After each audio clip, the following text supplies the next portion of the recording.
Hello అండి. Welcome to Jobros fun and food. ఈరోజు నేను మీకు చూపించే రెసిపీ హోమ్ మేడ్ సెర్లాక్.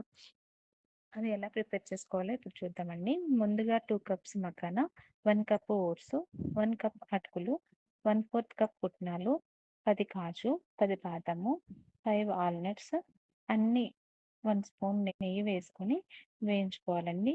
బాగా చల్లారిన తర్వాత మరీ మెత్తని పిండిలా కాకుండా కొంచెం రవ్వలా మిక్సీ పెట్టుకోవాలండి. అది మనం ఒక గ్లాస్ బాటిల్‌లో స్టోర్ చేసుకుంటే 2-3 మంత్స్ వరకు నిల్వ ఉంటుందండి. దీన్ని ఎలా చేసుకోవాలో చూద్దామండి. 1½ స్పూన్ పౌడర్‌ని తీసుకొని బాగా మరిగిన వాటర్‌ని వేడివేడిగా పౌడర్‌లో ఏసుకొని ఉండలు లేకుండా కలుపుకొని ఓ పక్కన పెట్టుకోవాలండి.